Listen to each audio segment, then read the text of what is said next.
Hello, my name is Margaret Adele, and welcome to my July wrap-up.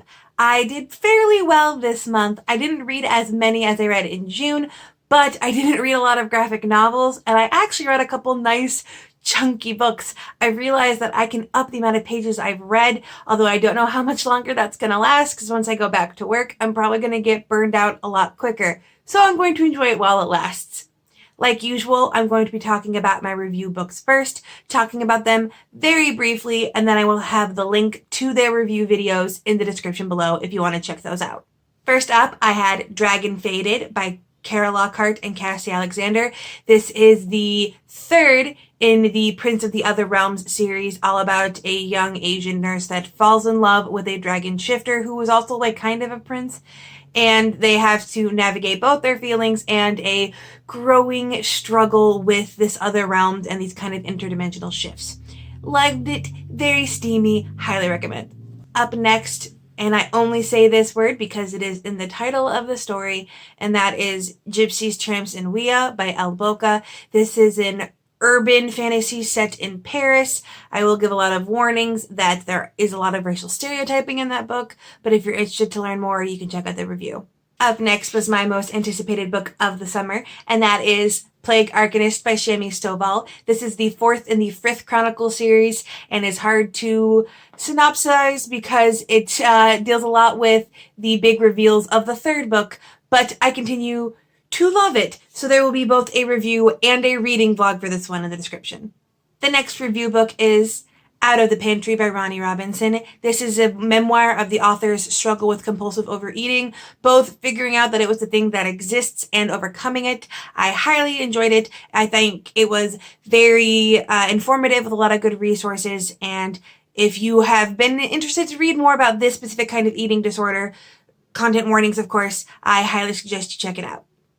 And my last review book, Crown of the Sundered Empire by J.C. Kang. This one I read wrong. I tried to force myself to read a giant high fantasy in not a lot of time. But this is about a sundered empire that one crown prince is trying to drag back together, kicking and screaming through arranged marriages that no one wants. And also people are invading and other things happen too. It's a lot. I might end up actually redoing and re-uploading that review because I'm finding out later that I got a lot confused and or wrong, so I'm going to try that again later. Alright, now it is time for the non-review books, and I checked out a lot from my library. I've gotten back into that now that my library is open for a more general audience, but that also means that I have a lot of own books that haven't been touched, so yeah. Anyway, I started off with Tristan Strong Punches a Hole in the Sky by Kwame Mbalia. This is one of the Rick Riordan Presents series books all about a young boy named Tristan who accidentally punches a hole into another realm.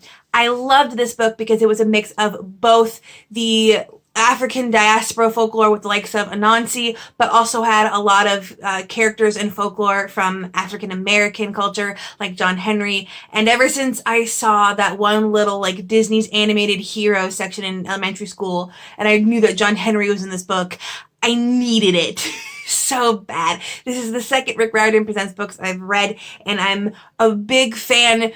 Dude knows his stuff, and its own voices, obviously, but it was very, very dramatic and a lot of fight scenes, and I loved Tristan and his grief over the loss of his friend and his struggles with memory and stories and believing in himself. It is a mid-grade, and more people need to read more of the Rick Riordan Presents series because it's all great. Up next was the only graphic novel I read this month, and that is The Stone Heart by Faith Erin Hicks. This is the sequel to The Nameless City, a kind of Avatar: The Last Airbender-esque, but not specifically in that canon, story all about this city that has been constantly taken and retaken over by these other three countries, and this boy who is a citizen of the latest conqueror ends up befriending one of the named, aka the original inhabitants of the city, and they endeavor to both help the conquering, or at least the people all around, come together and also keep it from being like reconquered again. It was very adorable, still has a lot of that Atla charm that I love, and it's nice to have a graphic novel series to pick up, to have a book that you can read in a day. Up next was a book I literally just picked up because I saw it sitting out on my library in the YA section, and I love my library's YA section because they purposely put out all of these diverse books of authors of color or queer or like hard-hitting nonfiction to teach people things. It's great. And so when I saw The Henna Wars by Adiba Jagerdar, I was very excited to read it. This is about two queer girls who go to the same school. One of whom is, I believe, Bengali, and she decides that for this school project, she is going to take on a henna business. Well, this Brazilian girl decides that she's going to do the exact same thing, only she's not from the culture. So there's a lot of emphasis on the culture of things and what is it okay to participate in the culture and when does it become appropriation.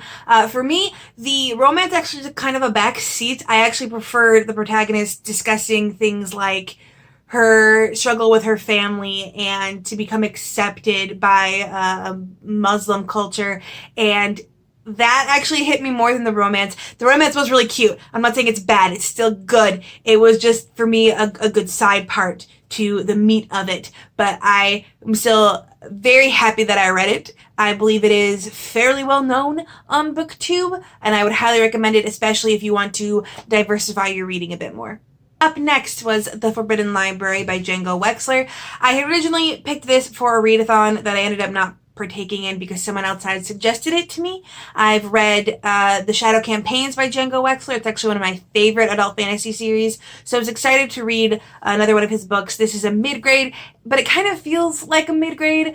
Young girl loses her father, ends up going to some relation she's never met, and discovers creepy things about the house and the strange library, and ends up falling into a book. And it definitely felt a little bit standard. There were some mechanics of the world building, and the protagonist's resourcefulness was fairly nice, but for the most part, it felt like more of the usual stuff that you find in mid-grade before it diversified. So I still like Django Wexler, but I might stick to his adult stuff. Up next was A River of Royal Blood by Amanda Joy. I've followed her on Twitter for a while now, so I was really excited for this. This is all about two sisters who basically have to kill each other if they want to get the throne. You have one sister who has a magic of blood and bone, or I would think it's called blood and marrow, and then you have another sister who has like more charming magic. And I love a good sister story. I love a good sisters being pitted against each other story. I don't know that I entirely believed in the relationship, only because it was so utterly crumbled at the beginning of the book and you only saw flashbacks to when they were friendly with each other. So I didn't fully feel the angst. Although I did feel the angst in the protagonist's struggle to use her own abilities because they're kind of locked up and you find some secrets about why they're locked up. But I did like the cast of characters, definitely a wide cast of characters. I loved our lovely, what they call the hunter, this fae dude that's been around for forever and has got all those tricksy things. I love those kind of characters. Definitely highly suggest this one. I know there are a couple of readathons that ask for things like black owned stories about like royalty, and this would be a great pick for that one. That's what I read it for, again, for the readathon that I actually didn't fully participate in. Anyway, definitely suggest it. Up next, also a random pick from the YA section, was The Gravity of Us by Phil Stamper. This is another queer romance about a boy who is a kind of growing social media star in that he is a journalist, but he is forced to move to Texas because his father is taking part in this space program. He might be picked to actually be an astronaut to go to Mars, and so our protagonist ends up forced to move across the country, but wouldn't you know it, in this nice little enclosed suburb full of astronaut families, there's a cute boy and a romance starts. I particularly liked that there wasn't really homophobia in the story, like the fact that it was two boys together was never a point of conflict, which was really nice.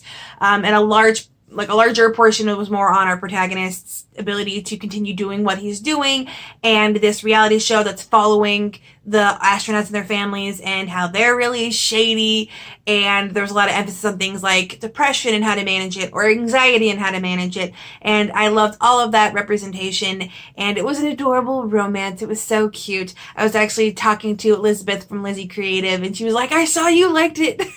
Which I expected her to like it because it involves journalism. But it was such a cute story, and I would highly recommend.